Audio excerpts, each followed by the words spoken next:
So, what if I told you that every single word you speak is actually a command? A command in an ancient operating system that's literally shaping your reality. Okay, let's dive into this source's pretty wild theory that our language isn't just for, talking. It's a form of spellcasting. And this is the hook that just pulls you right in, isn't it? The source points to these clues that are hiding in plain sight. It kind of suggests that there was a time when we understood that language was this incredibly powerful, reality-shaping technology. So the central claim here is that language is basically an inherited program, and it's not neutral, not at all. From the moment we're born, it's filtering how we think, what we believe is even possible, and who we think we're allowed to be. Now, according to the source, something really deliberate happened right around 1946. The argument is that etymology, which is the key to decoding this whole program, was basically yanked from our education, and this left us just accepting words at face value, never questioning their deeper original meanings. And when you start looking at these etymological roots, man, everyday words take on a totally new and kind of startling meaning. A mortgage suddenly becomes a death pledge. Government breaks down into mind control. All of a sudden, the language we use every day feels less like a simple tool and a lot more like a set of hidden agreements we never knew we signed up for. Okay, so this is the big question, right? It's one thing to talk about hidden meanings and cool word origins, but how could simple sounds and symbols possibly affect our biology and the world around us? Let's see how the source tries to build that scientific bridge. The source starts with our most basic building block. You and I, we're roughly 70% water. And the idea here is that water is this highly resonant substance, super sensitive to vibrational patterns. And what are words, really, if not vibrations that we've made audible? So then, the source starts connecting the dots with research from a bunch of different fields. You've got psychology, where studies on self-affirmation show that positive language literally helps you solve problems better under stress. Then in linguistics, research shows that the language you speak can actually shape how you perceive time. And in biophysics, the HeartMath Institute has shown that the heart's electromagnetic field physically changes with our emotions and intentions. So, according to this theory, every single time you speak, you're not just describing how you feel, you are issuing a direct command to your own biology. You're sending out these electrochemical instructions that alter your hormones, your nervous system, and even your cellular structure. To take it even a step further, the source brings in quantum physics, specifically the famous double-slit experiment. In that experiment, the simple act of a conscious observer looking at a particle determines whether it behaves like a solid thing or a wave of pure potential.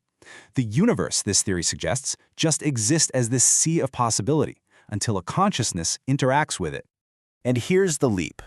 The theory connects this directly to your speech. If just looking at something collapses potential into a single outcome, then our words, which are really just focused, crystallized thoughts, they're the ultimate observation tool. When you speak, you're not just talking, you are selecting one reality out of an infinite number of potentials. And the source argues that no phrase does this more powerfully than I am. In so many ancient texts, this isn't just a statement. It's presented as the actual name of the divine creative force itself. It's like the root command for creating reality. But just look at how casually we throw this master key around. When we say, I am tired, or I am so broke, we think we're just describing a temporary state. But the source argues that we are actually casting an identity-level spell, telling our entire being and the quantum field to organize around that specific limitation. And this leads to a really powerful reframe. On one side, you've got victim language, which always places power outside of you, but on the other, you have creator language, which reclaims that agency. Just notice how a tiny shift from I can't to I choose, or from I have to I'm choosing to, completely changes the energetic command you're sending out. It's a game changer. Okay, so here's a practical way to actually start doing this. This little vocabulary detox is all about interrupting your linguistic autopilot. By consciously swapping out these disempowering words for just 1 week, you can actually start to rewire the neural pathways that keep you locked in those old patterns.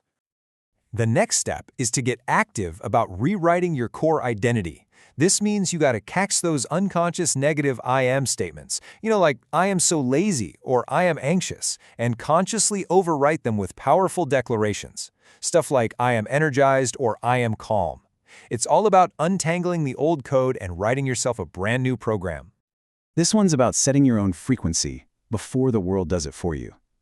The source suggests starting every day by speaking a present tense decree out loud, like before you even check your phone. Something like, I am sovereign and clear. I create opportunities aligned with my highest expression. You're basically tuning your own field first. And you can apply this to all the major areas of life. For money, instead of focusing on debt and lack, you speak of flow and stewardship. For health, you shift from identifying with an illness to declaring that your body is actively healing. It's about using your language to command the reality you want in the areas that matter most to you. So all of this combines into a complete system. It's really a four-part process. First, you decode the language you've inherited, then you declare the reality you actually choose, then you detox from the words that limit you, and finally, you defend your mind from the spells of others. This is what the source calls achieving linguistic sovereignty. You know, in the end, the big tech way isn't about fighting against the system or anything like that. It's simply about seeing it. Once you become aware of these linguistic patterns and the incredible power they hold, you just can't use them unconsciously anymore.